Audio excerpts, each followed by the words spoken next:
Meus amigos, meus irmãos, sejam todos bem-vindos ao Evangelho no Lar, promovido pelo Grupo Espírita Garimpeiro de Luz, aqui em Natal, Rio Grande do Norte. Sempre afirmamos que é com muita alegria que aqui retornamos, porque é um momento salutar de encontro da família com Jesus, esse momento em que nós propiciamos a nós mesmos, quando destinamos a realização do Evangelho em nossa casa para agregarmos os familiares, às vezes os amigos, E não esquecer, chegando alguma visita, que acontece muito, principalmente no início, tudo acontece para atrapalhar esse nosso propósito. Convidemos os nossos amigos, damos uma explicação que não é uma reunião mediúnica, é uma reunião sobre Jesus, sobre o Evangelho do Cristo.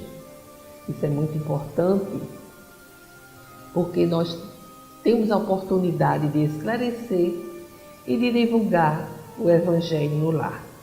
Aliás, se inscreva em nosso canal, participe, comente, compartilhe, para que a gente possa divulgar e levar essa mensagem, vamos assim dizer, esse projeto para outras pessoas, divulgando assim essa tarefa tão importante. Então, meus amigos, não esqueçamos do recipiente com a água a ser fluidificada pelos guias espirituais durante o nosso estudo. E sempre lembramos, tomar essa água ao final da reunião, com respeito, com carinho e com muita fé. Porque teremos certamente os efeitos em nós mesmos, os efeitos que nós estamos a necessitar. A renovação das forças, das energias, do bom ânimo, enfim. Essa medicação prescrita exatamente de acordo com aquilo que nós precisamos. Então, assim sendo, vamos fazer a nossa leitura preparatória, o livro Pão Nosso, que foi ditado pelo Espírito Emmanuel a Chico Xavier. A mensagem hoje é a 174, Espiritismo na Fé. E estes sinais seguirão aos que crerem. Em meu nome expulsarão os demônios, falarão novas línguas. Palavras de Jesus, conforme o registro de Marcos, no capítulo 16, versículo 17. Permanecem as manifestações da vida espiritual em todos os fundamentos da revelação divina, nos mais variados ciclos da fé. Espiritismo em si, portanto, deixa de ser novidade dos tempos que correm para figurar na raiz de todas as escolas religiosas. Moisés estabelece contato com o plano espiritual no Sinai. Jesus é visto pelos discípulos no Tabor, ladeado por mortos ilustres. O colégio apostólico relaciona-se com o espírito do Mestre após a morte dele e consolida no mundo o cristianismo redentor. Os mártires dos circos abandonam a carne flagelada, contemplando visões sublimes. Maomé inicia a tarefa religiosa, ouvindo um mensageiro invisível. Francisco de Assis percebe emissários do céu que o exortam à renovação da Igreja. Lutero registra a presença de seres de outro mundo. Teresa d'Ávila recebe a visita de amigos desencarnados e chega a inspecionar regiões purgatoriais por meio do fenômeno mediúnico de desdobramento. Sinais do reino dos espíritos seguirão os que crerem, afirma o Cristo. Em todas as instituições da fé, há os que gozam, que aproveitam, que calculam, que criticam, que fiscalizam. Esses são ainda candidatos à iluminação definitiva e renovadora. Os que creem, contudo, e aceitam as determinações do serviço que fluem do alto, serão seguidos pelas notas reveladoras da imortalidade, onde estiverem, em nome do Senhor, emitindo vibrações santificantes, expulsarão a treva e a maldade, e serão facilmente conhecidos entre os homens espantados, porque falarão sempre na linguagem nova do sacrifício e da paz, da renúncia e do amor. Então, meus amigos, aqui Emmanuel nos orienta com relação à nossa conduta, com relação à nossa crença, à nossa fé, para que possamos assim emitir as nossas vibrações positivas, fervorosas, porque só elas, só a prática do bem poderão diluir as trevas, as tentações, a maldade.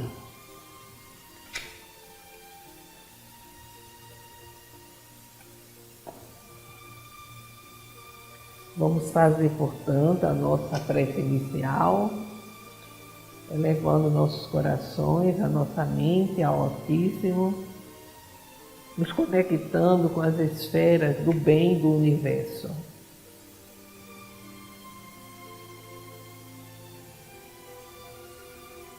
Jesus, Mestre e Senhor de nossas vidas, aqui viemos vos pedir a vossa bênção, a vossa proteção, para que possamos realizar o estudo do vosso Evangelho. Que o nosso estudo de hoje possa ter o envolvimento dos guias espirituais, vossos missionários diretos, e que o estudo possa envolver-nos, iluminando nossas mentes, nossos corações e ajudando-nos principalmente em nossa transformação moral. Esteja conosco, Jesus, agora e sempre. Que assim seja. Bem, meus amigos, Emmanuel, prosseguindo no livro da Esperança, ele vem nos dizer, nos falar sobre uma bem-aventurança. Bem-aventurados os que choram, porque serão consolados, né? Jesus, aqui o registro de Mateus, no capítulo 5, versículo 5.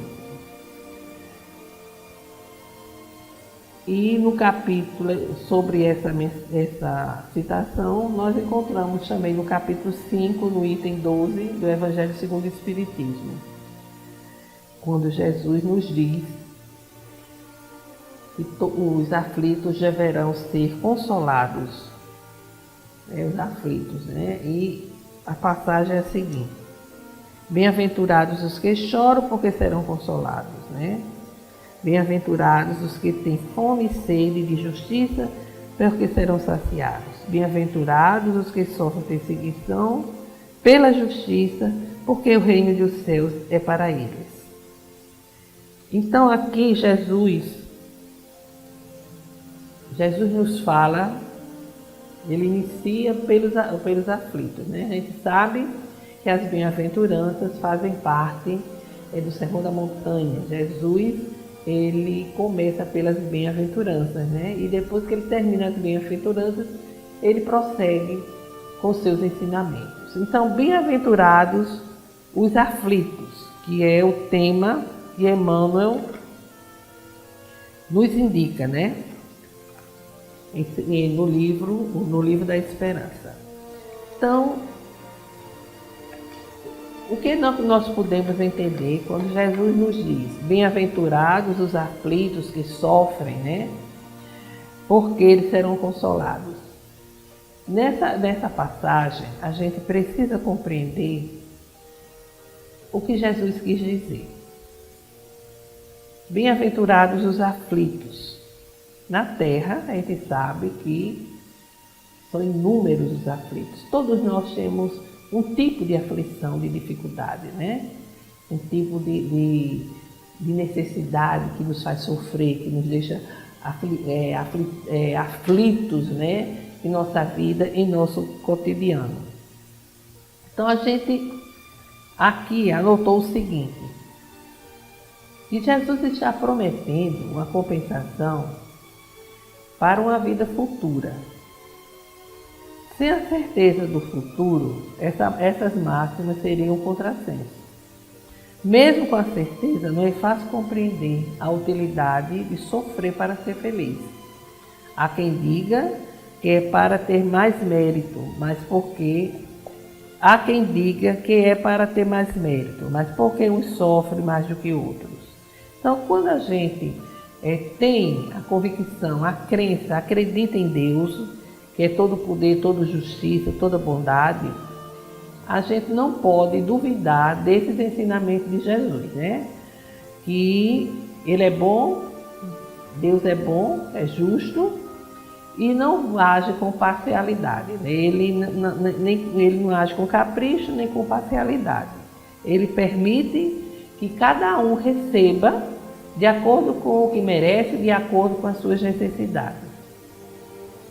E no capítulo do Evangelho segundo o Espiritismo, capítulo 5, nós encontramos vários ensinamentos. Como, por exemplo, ele nos mostra que há duas causas de aflições. As aflições, causas atuais e causas anteriores à presente existência, certo? Mas ele nos diz aqui que há males que se originam da nossa insensatez, da nossa irresponsabilidade, do mau uso do livre-arbítrio. E ele diz aqui: muitos são vítimas de sua imprevidência, de seu orgulho e de sua ambição. Desculpe. Tantos outros são arruinados por falta de ordem, de perseverança, por má conduta e por não terem limitado seus desejos. Males e enfermidades como consequência da intemperança e dos excessos de todos os gêneros. Relacionamentos infelizes porque foram construídos com base em interesses, em vaidade. Porém, há aflições que não resultam da ação do homem na presente existência. A perda de um ente querido, no arrimo de família, acidentes inexplicáveis que não puderam ser evitados, reveses financeiros apesar das medidas de prudência, flagelos naturais, enfermidades de nascimento. Se todo efeito tem uma causa, essas aflições têm uma causa. Se a causa não está na vida atual, está na vida anterior, quer dizer, pertence a uma existência precedente. E assim o homem suporta o que fez os outros sofrerem. Se foi duro e desumano, ele poderá ser, a seu turno, tratado duramente e com desumanidade. Se foi orgulhoso, poderá nascer de uma condição humilde. Se foi avarento, egoísta ou se fez mau uso de sua fortuna, poderá ser privado do necessário. Enfim, nós aqui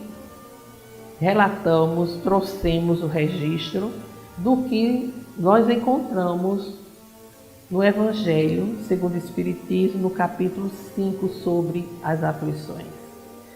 Então, o que é que significa tudo isso? Significa, meus amigos, que se nós temos fé em Deus, se acreditamos nos ensinamentos de Jesus, não vamos pensar que estamos aflitos, sofrendo, padecendo, porque Deus quer nos testar.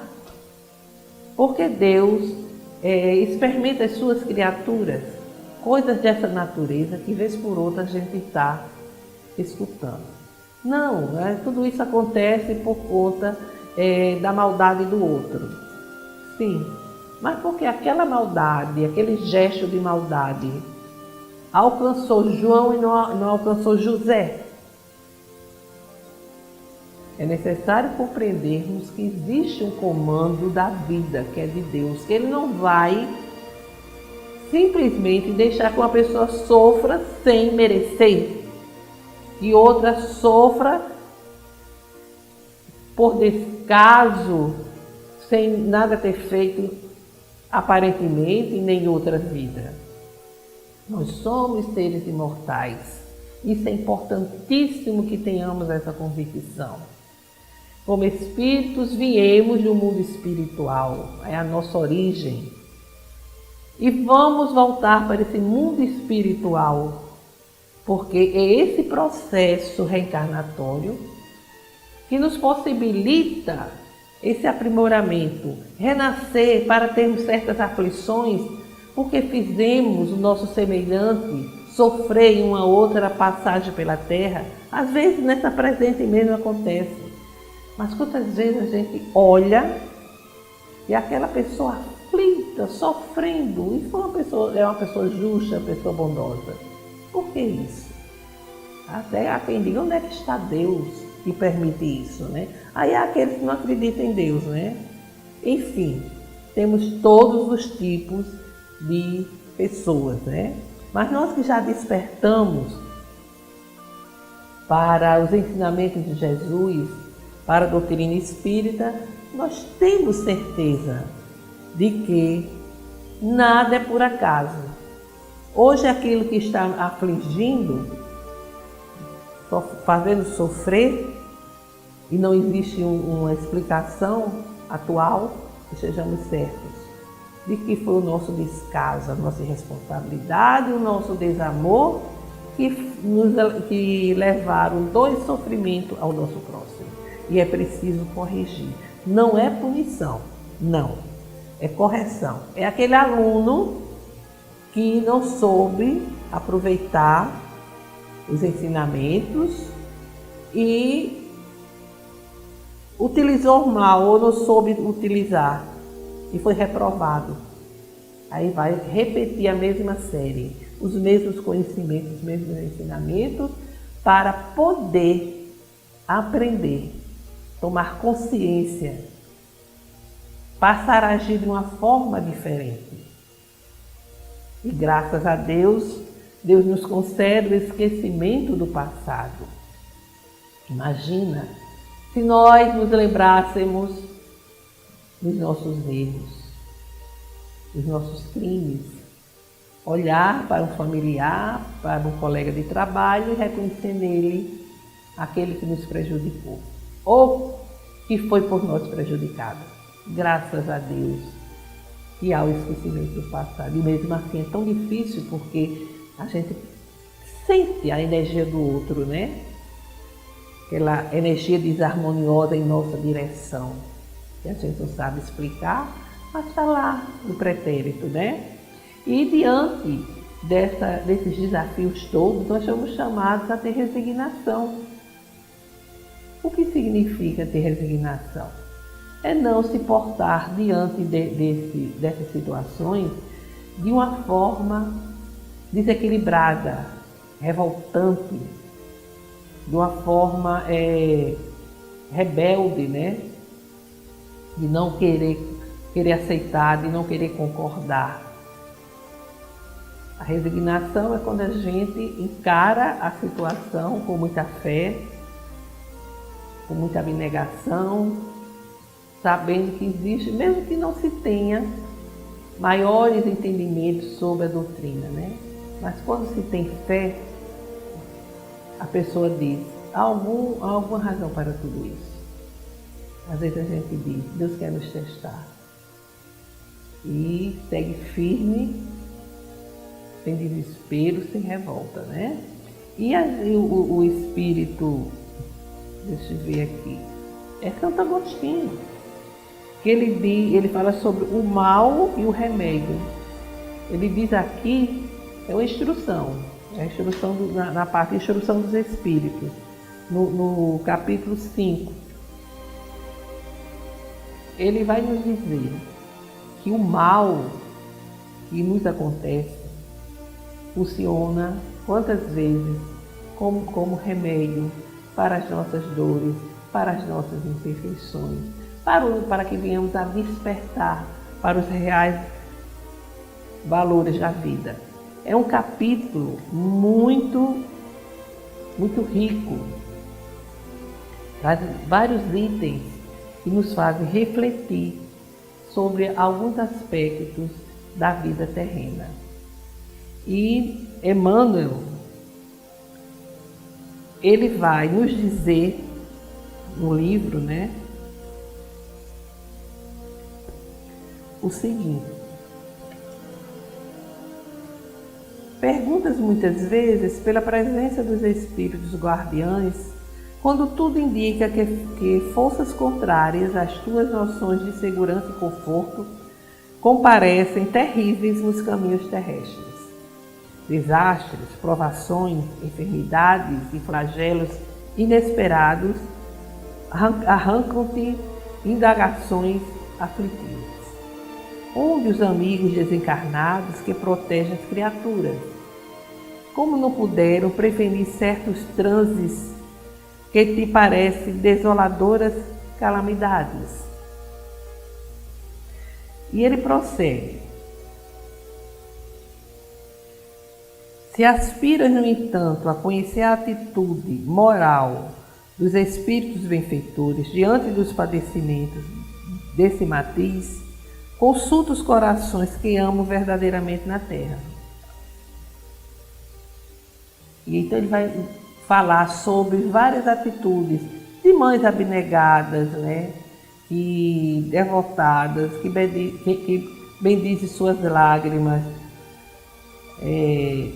Muitas vezes com lágrimas vai nas grades do manicômio para ver seus filhos que saíram do caminho correto e se entregaram ao vício, Gemidos de amargura, de pais amorosos, que entregaram os rebentos do próprio sangue no hospital, para que lhe seja amputado esse ou aquele membro do corpo, a fim de que a moléstia corruptora não se alastrasse.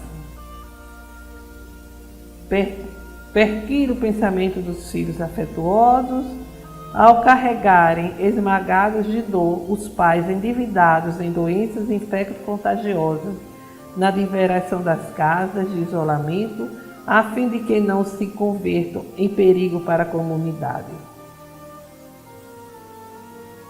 Ou seja, ele aqui coloca que nas mais variadas situações de aflição, de desespero, há sempre essas pessoas abnegadas. Uma mãe, um pai, esposas abnegadas que cuidam, que tratam dos seus maridos, muitas vezes porque mergulharam no crime, está na carceragem. Enfim, ele vai mostrando que essa indagação nossa com relação a onde estão os espíritos, onde estão os anjos guardiães, que não vieram nos livrar dessas situações. São situações que nos são necessárias, que resultam da nossa necessidade de aprimoramento. Aí ele vai mostrar, Emmanuel, quantas pessoas em situações aflitivas têm o verdadeiro anjo guardião na presença de uma mãe, de um amigo, de um filho e de um pai. E ele conclui dizendo: quando vejas alguém submetido aos mais duros entraves, não suponhas que esse alguém permaneça no ouvido, porque parte dos benfeitores espirituais que eles seguem a marcha. Por parte dos benfeitores espirituais que eles seguem a marcha. O amor brilha e paira sobre todas as dificuldades, à maneira do sol que paira e brilha sobre todas as nuvens. Ao invés de revolta e desalento, oferece paz e esperança ao companheiro que chora. para que à frente de todo mal, todo o bem prevaleça. Isso porque, onde existem almas sinceras à procura do bem, o sofrimento é sempre o remédio justo da vida para que, junto delas, não suceda o pior. Olha só, sempre que há almas sinceras, trabalhando no bem, diante dessas situações, o sofrimento é aquele remédio necessário para que algo pior não venha a acontecer. Esse livro é maravilhoso, o livro da esperança. Então, meus amigos, façamos as nossas vibrações. É o momento de pensarmos no amor, no bem, no perdão, na esperança. O sentimento, o pensamento verdadeiro, para que essas vibrações nos envolvam, assim como possam chegar aos nossos irmãos necessitados.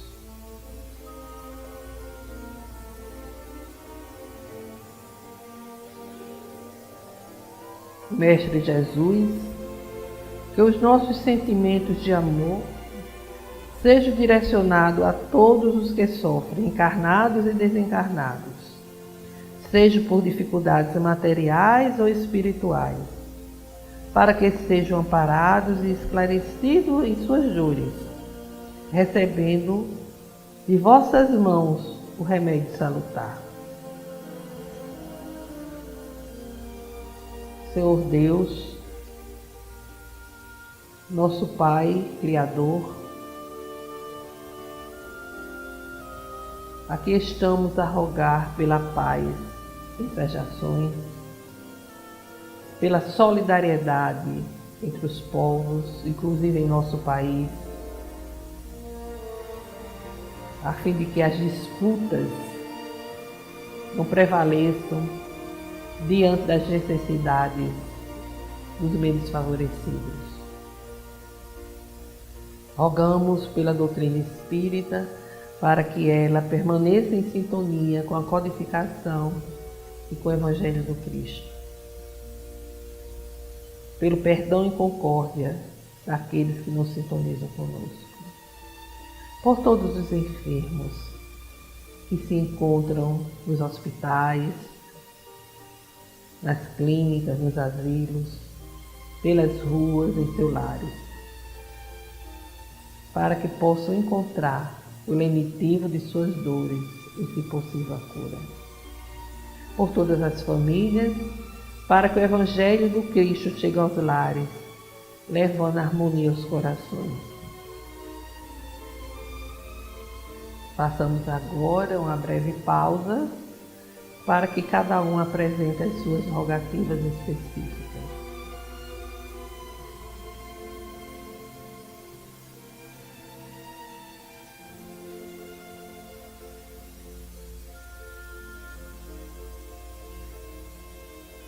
Acolha em Jesus as nossas rogativas e intercedejam a Deus Pai por todos nós. Obrigada, Jesus, pelas lições aprendidas e que a água fluidificada seja um lenitivo para as nossas dores físicas e espirituais. Assim seja. Pai nosso que estais em toda parte, glorificado seja o vosso nome no louvor de todas as criaturas. Venha a nós o vosso reino de amor e sabedoria, seja feita a vossa vontade acima dos nossos desejos, aqui na terra e em todos os ciclos espirituais. O pão do corpo, o pão do Espírito, dai-nos hoje. Perdoai, Senhor, as nossas dívidas, ensinando-nos a perdoar os nossos devedores, com esquecimento de todo mal, não permitindo que venhamos a cair nas tentações das nossas próprias inferioridades. Livra-nos, Senhor, de toda maldade, pois vosso é o reino, o poder e a glória para sempre, que assim seja. Com esta prece, encerramos o Evangelho de hoje, desejando a todos uma semana de paz e saúde. Até breve.